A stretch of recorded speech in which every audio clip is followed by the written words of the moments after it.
there is a picture of how your urine is supposed to be colored. And down at the very bottom where it's bright yellow or even approaching brown, all they say is bad teammate because you are becoming a liability. One's ready.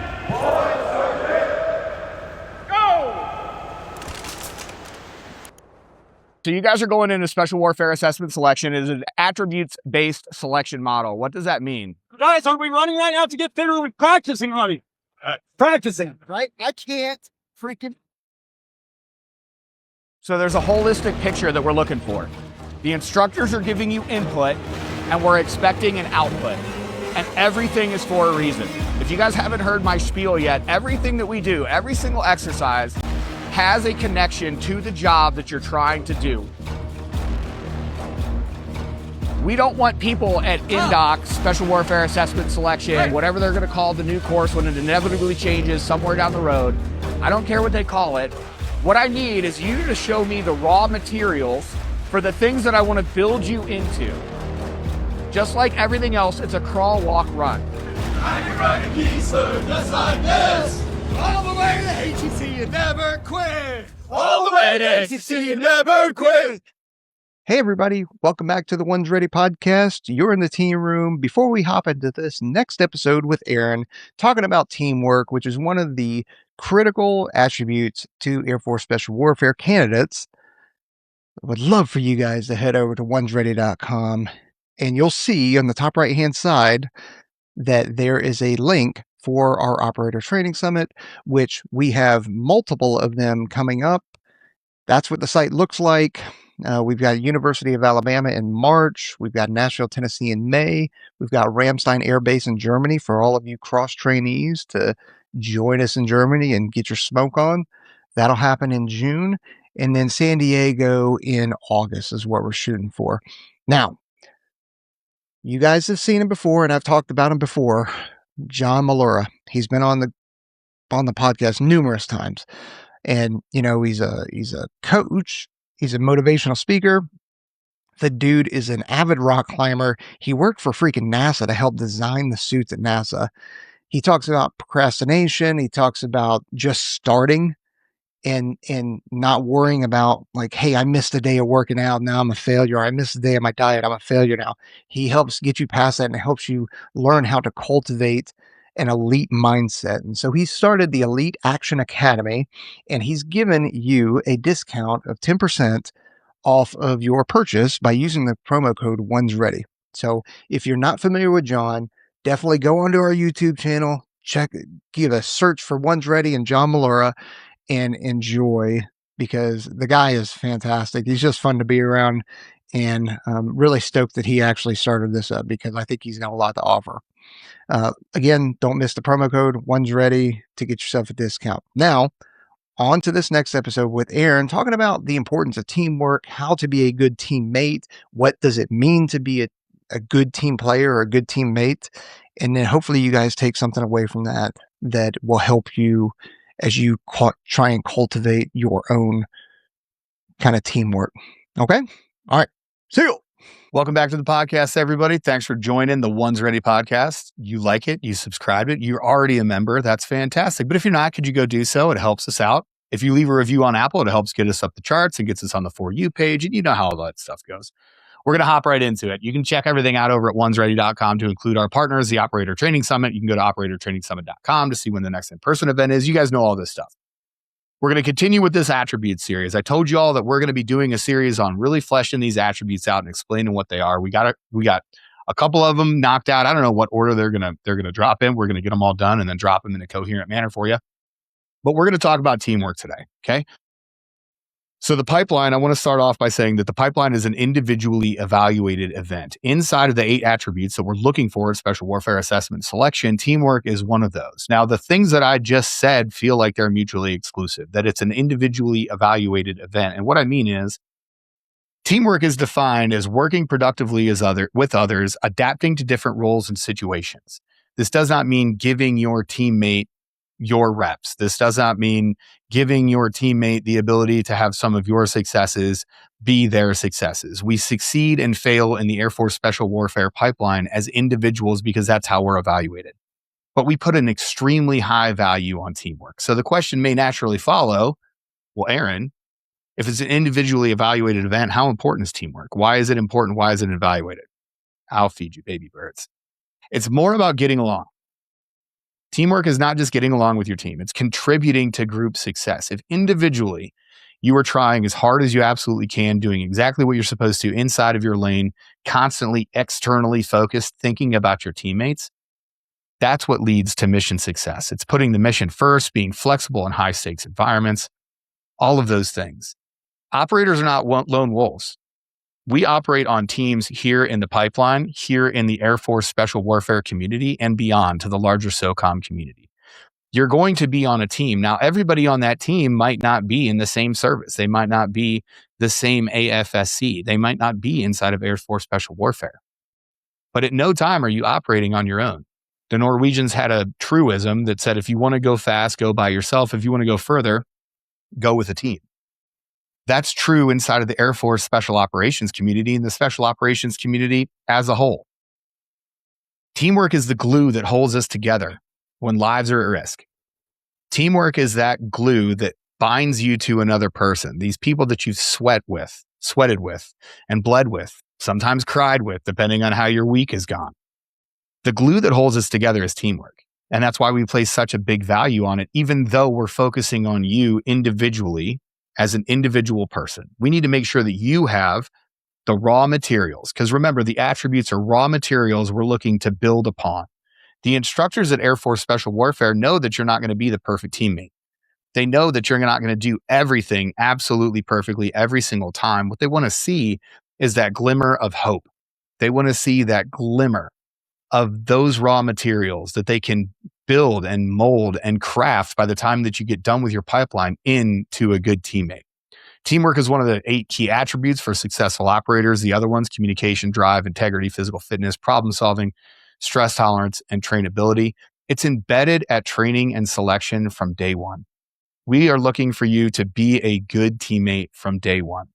The Air Force emphasizes seamless functioning in official communications and videos. Thanks.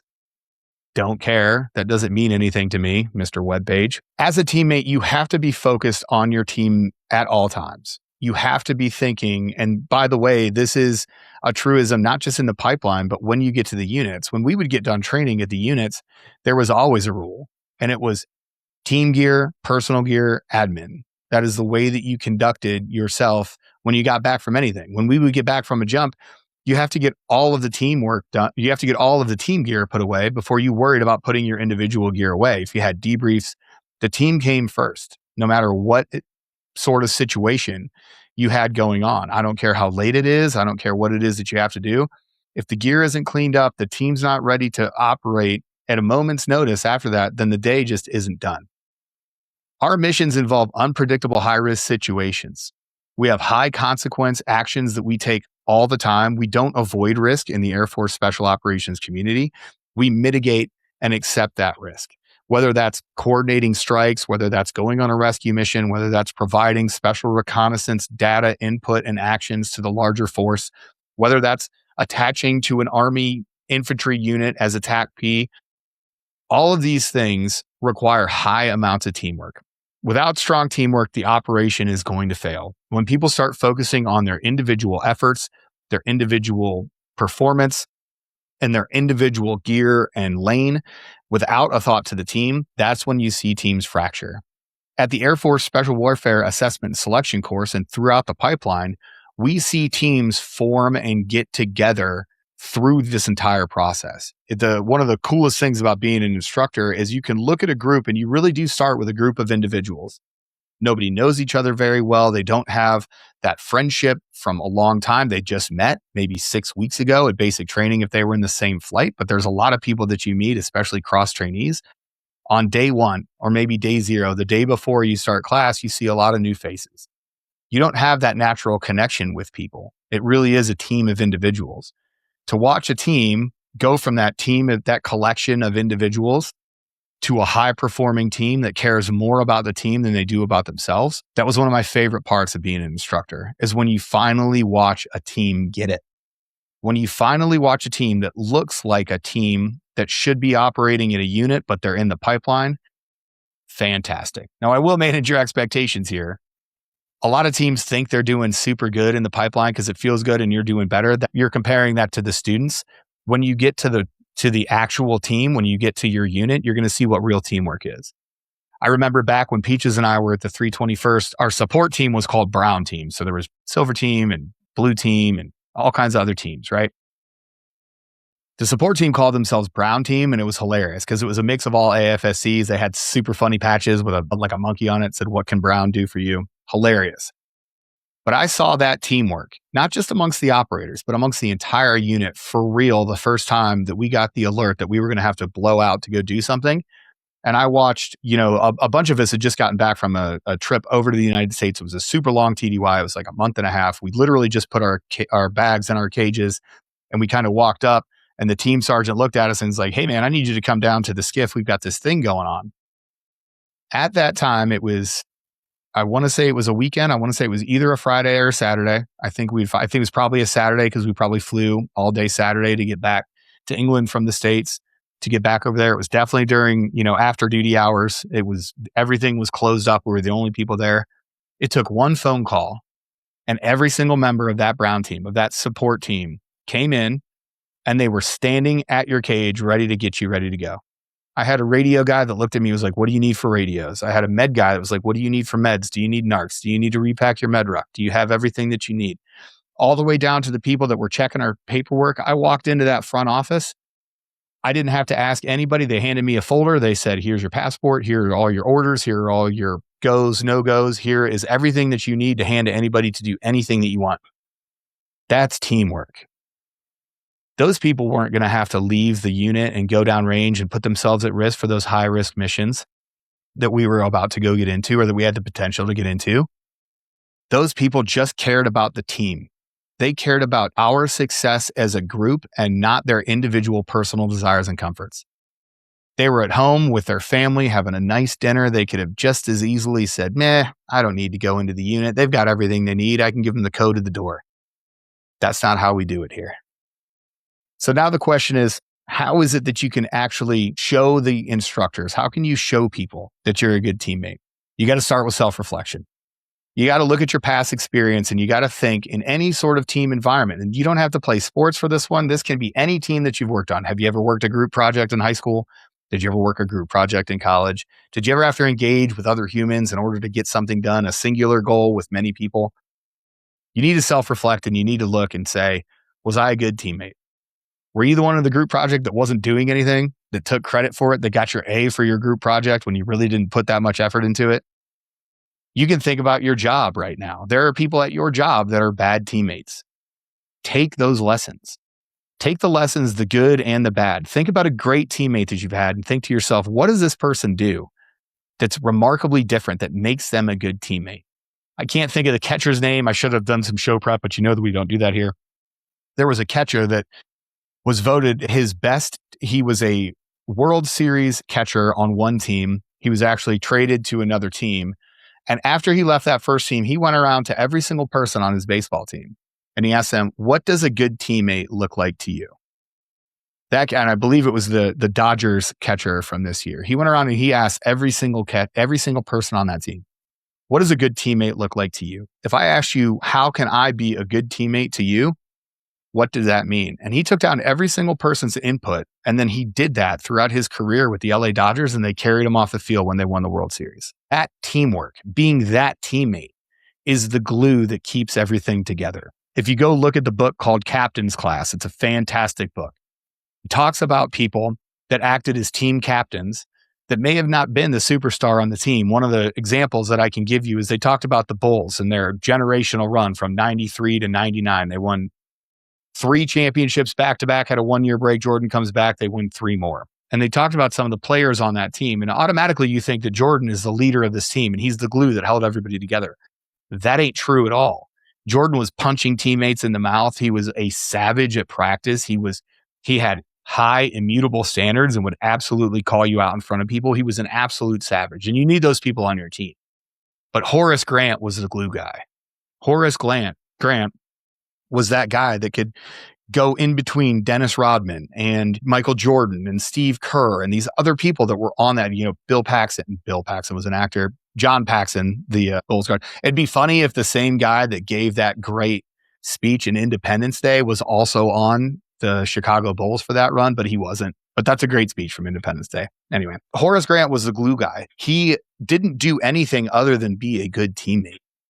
When you have a good, strong team and people that care about each other more than they care about themselves, when they care about that team gear more than about themselves, when they care about the teamwork, the actual things that you have to do to get done in order to have a successful day, when they care about that more than they care about themselves, and everybody's doing that, it's lightning in a bottle.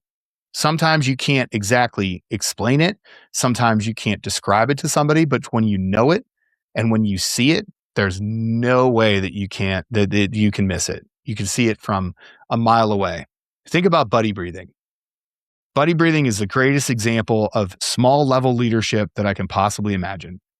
Watching somebody buddy breathe, the buddies that are so successful, the buddies that as an instructor, I pride myself on trying to make, relatively speaking, I can make everybody fail at buddy breathing.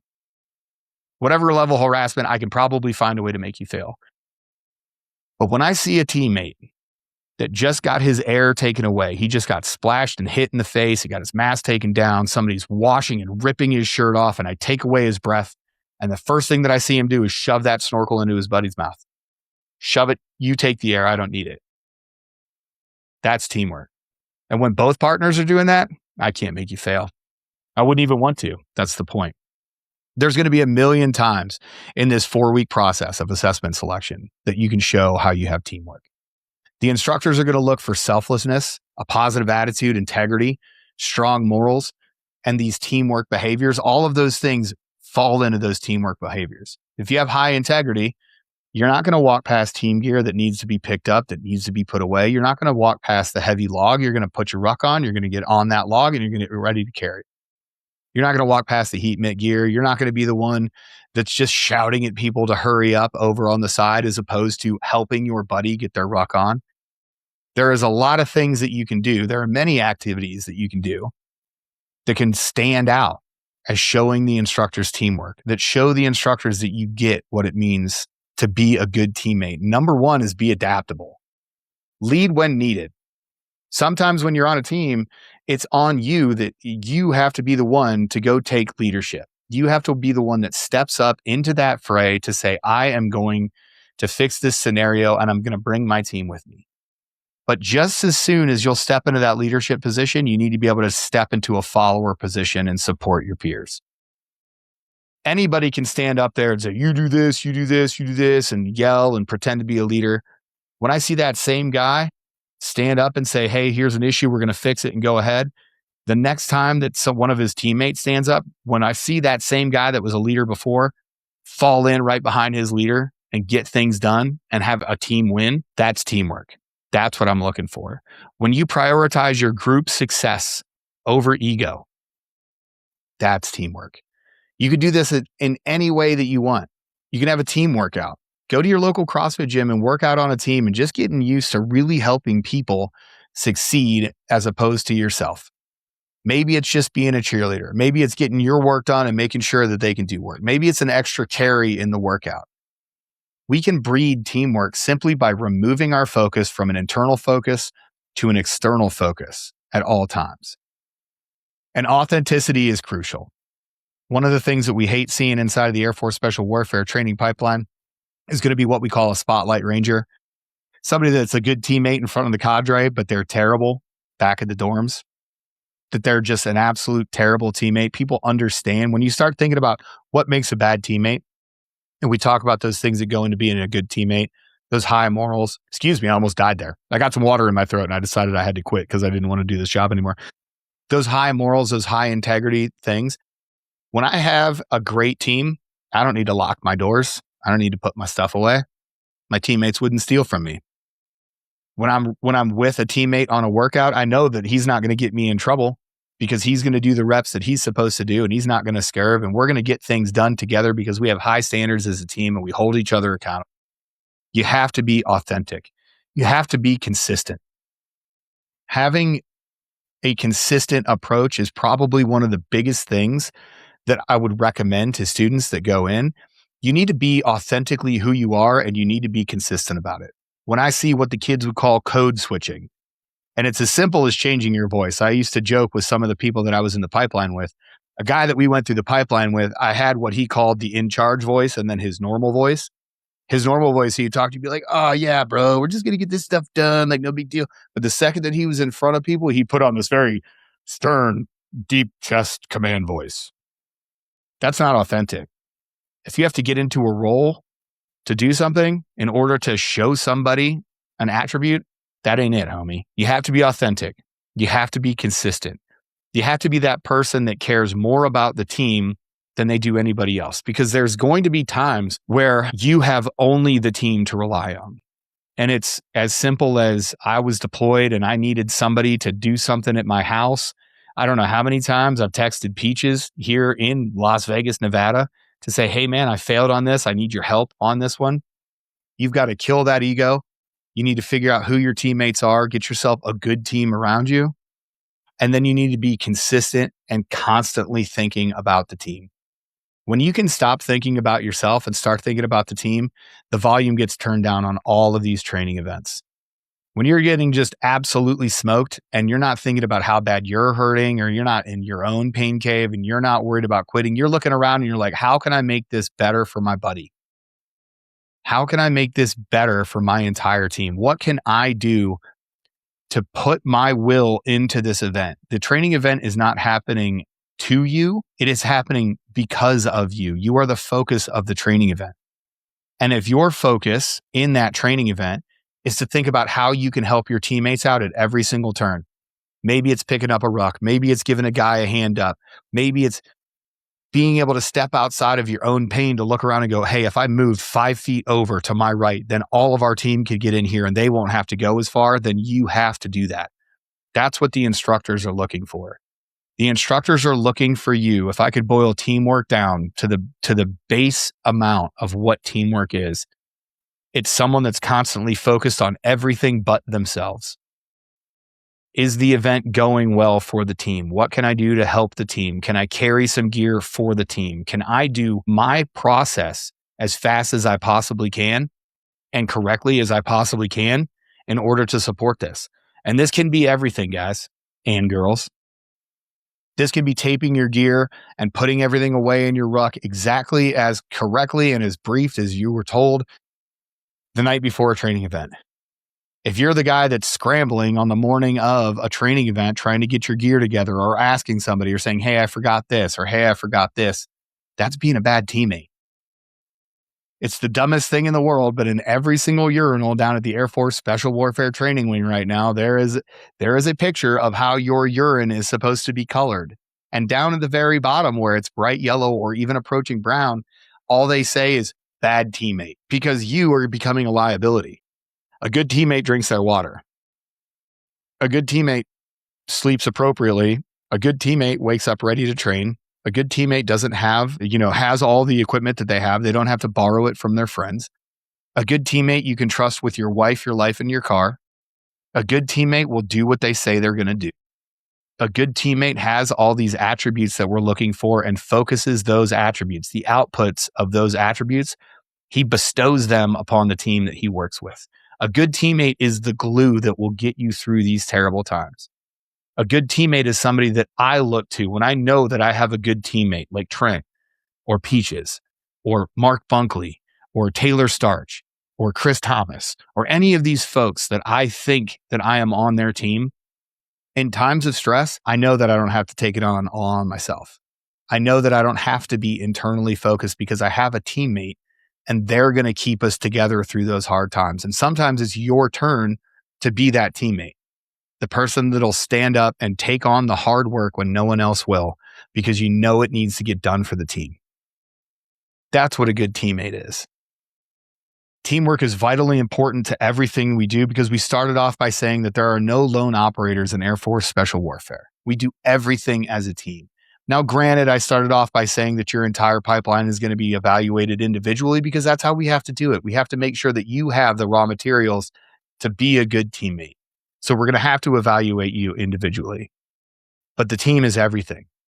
The team is your lifeline. The team is your support system. The team is going to become the best friends that you've ever made.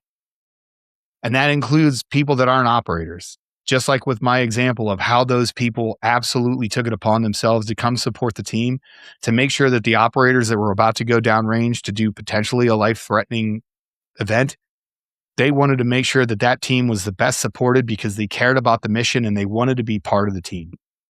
So many people in life go through life not knowing what they're looking for, and what they're looking for is a team, a community, a group of people that are all driving towards the same event that they can put out at 100%. Each individual could put out as hard as they possibly can, and they're going to achieve success that they could have never achieved on their own.